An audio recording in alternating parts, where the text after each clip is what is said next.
we still see so much mainstream music, I think, from folks across the gender spectrum that feels oppressive. And I'm wondering sort of, why do you think we haven't seen more music that is a upbeat and liberating? What might be holding us back, and how do we thread the needle between something that is oppressive and empowering? I love this question. I think that growing up, anytime I saw, this concept of like conscious music or anything like that, I found it really cheesy. So most folks are afraid to do something that will be perceived as cheesy. Like, it's cheesy to have toxic positivity where everything is like rainbows and unicorns, because that's not what people authentically feel. So a lot of us gravitate to the darker stuff. The Weeknd is the most top listened to artist on Spotify as we speak, above Drake, above Justin Bieber, above Rihanna, above Beyonce. It's The Weeknd, and The Weeknd is putting out the darkest, saddest music possible. And so it's important to look at that and say, okay, of course, so many of us are dealing with our darkness and our tragedy privately. We want that healing. We want to feel like we're not alone in those negative and sad emotions. And so there is something brave and radical about that, and that's not to be overlooked. Unfortunately, though, so much of that music is coupled and goes hand in hand with the oppression of women and feminine people. So if someone is feeling depressed, the person who is lower than them in the sort of social construct of this hierarchy, they get even a further dose of this oppression. So many women talk about sexual violence. Why? Because their male partner is going through something difficult, and now the result is that it's coming out on their partners, and that's wrong. That's where this music has the potential to perpetuate a lot of violence that shouldn't be happening otherwise. Instead, we should say all of us should be taking care of our mental health instead of putting that on the people around us and kind of spewing negative energy in a way that affects other people. So there's that component.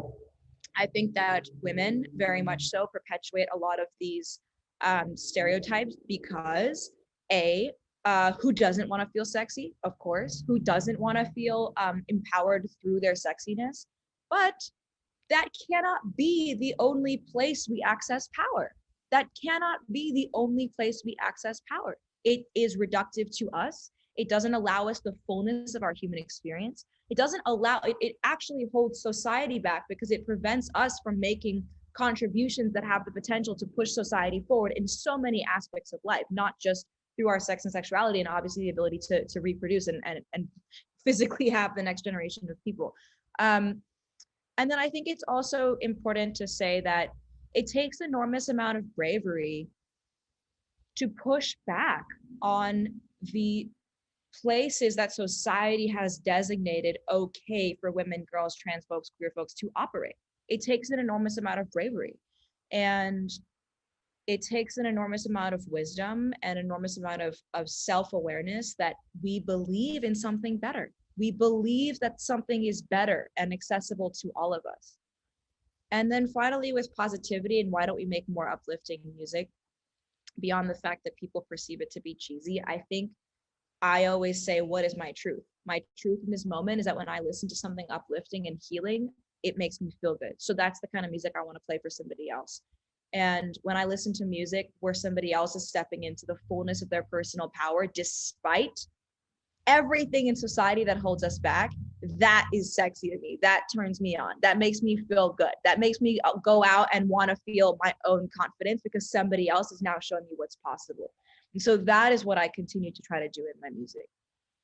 What are the ways that you're sort of embracing or cultivating pleasure and healing and joy? I think that's a piece of how we build a different type of power, and we don't do enough of it. I remember when I was growing up, my parents would definitely have this kind of very inherited rhetoric of like, oh, well, those people are slackers. Oh, well, those people are just hippies. Oh, well, those people are wasting time. They're not working hard. So I grew up with that false construction of just being addicted to the capitalist hamster wheel is like the way to be. So of course, as a kid of Indian parents, as a kid who grew up in the Upper East Side of New York City with all the top private schools where everything is about what college you're getting into, the whole grind, I was part of that brainwashing of society, where it's just preparing us to be these kind of cogs in a larger wheel that actually has nothing to do with us. It's actually about keeping folks who are at the 1% richer and the 99% down. And luckily, part of being given access to spaces where you're valued for your intelligence is that you're an intelligent person. You have to be so intelligent to not buy what it is that people are teaching you, and to question it and to unpack it and to say, who does this benefit and who does this oppress? And luckily, I'm aware enough to do that. And luckily, there's plenty of people who are in these positions of power to question the system and say, wow, I benefit from this system, but that's wrong. That's not a system that works. A system that only benefits some and oppresses others is a dysfunctional system, and I don't want to be part of it, and I think we can do better. That's what the whole thing is about. And so I share that because part of what is radically liberating is to say, I want to optimize for my own joy so that I always have something to give, and so that I don't feel depleted in saying these powerful things, in going up against these dark forces that truly are designed to keep us on the hamster wheel of wanting to make more money, have more things, like masturbate our own ego on social media. All of these things are so American. It's just to keep us hooked, to keep us addicted, and to keep us numb. I really genuinely believe that. If you look at the food that they teach us to eat, gas station food sits there on a shelf for months and months and months. There's no way that's supposed to be in our bodies. Nature made it so easy. We're just supposed to have some fruits and vegetables. If you eat meat occasionally, fine. This is the whole way it's supposed to be. When I optimize for my joy, it's choosing to take 2 hours yesterday to go and surf and to splash in the waves and to feel the waves knock me over and to have a somersault and be like, oh, I can't even breathe. Now I come back up again and oh my God, I can't wait to do that again. Because then when I come out of the water, I have way more energy and love to give to somebody because I just reset whatever anxieties that I had that day. So optimizing for our own joy is about making sure that we're bringing the best version of ourselves to the table, and so that we always feel fulfilled to do this difficult work. I think this conversation and certainly the theme of this conference for a lot of men can feel less relevant, right? It's a conference about women stepping into their power, or folks who feel more feminine. I'd be curious, what would you say to people who don't think that these conversations are relevant to them in their lives? Oh my gosh, the world is interconnected. My win is your win. My oppression is your oppression.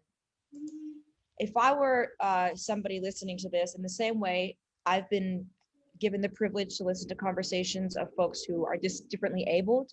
In the same way, I've been able to listen to conversations of folks who identify with a different race than I do, and therefore have different societal experiences with oppression than I do. Empathy is our biggest tool. Compassion is our biggest tool. Understanding somebody else's way of life only makes us better at what we do as a leader. If you don't understand how the folks you are leading or are surrounded by, who you're surrounded by, if you don't understand the different ways that society holds them back, how could you possibly help? How could you possibly show up for them? How could you possibly identify as the best leader? If you're focused on yourself and you're focused on greed and money, I always say karma corrects itself. Those folks are the folks who are the least happy when you peel it all back.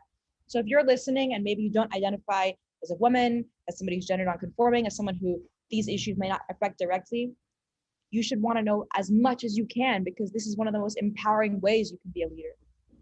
I always think if I were a male, I would love to know how menstruation works. I would love to know about how someone's pleasure works. I would love to know about how someone experiences pain and trauma differently than I do, because it allows me to be compassionate. It allows me to be a support system.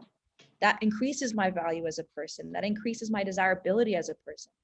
That's not relinquishing power. That's expanding your power. So this is why this kind of work is applicable to all people listening. Thanks so much for sharing your perspectives. My question was, which singer or artist that's mainstream do you think does a good job of having non-oppressive lyrics?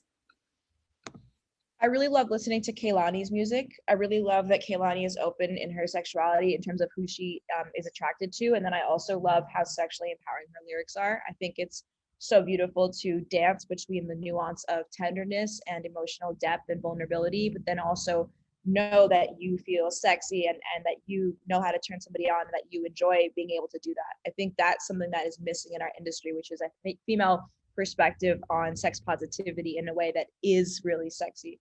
So I think that's an immediate example that comes to mind. I feel similarly about SZA.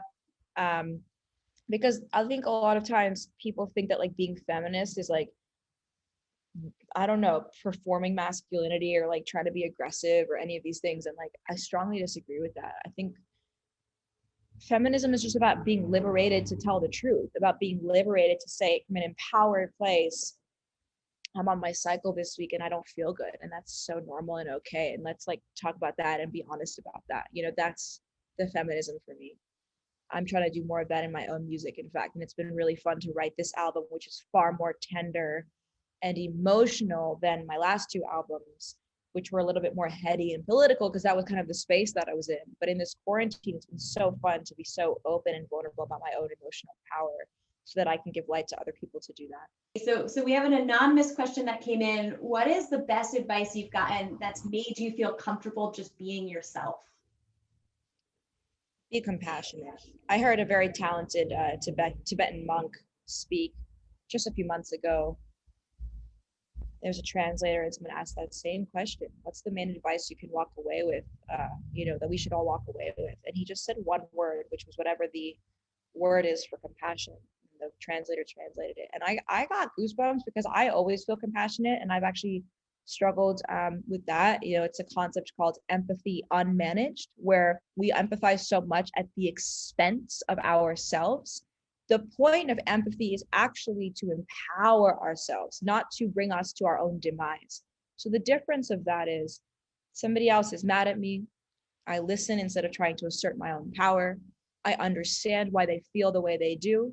And now, out of my own desire to connect further with them, we are able to resolve the problem because I understand where they're coming from. Empathy unmanaged is someone is rude to me, bullies me, and now I cower and I participate in whatever it is that they want me to do for them. That's not good for myself. That's empathy unmanaged. That's allowing someone to bully me. That's allowing them to force me to cross my own boundary. That's wrong. So the best advice that has really allowed me to show up as my most authentic self while not doing so from a place of ego or contributing to the oppression of somebody else is compassion.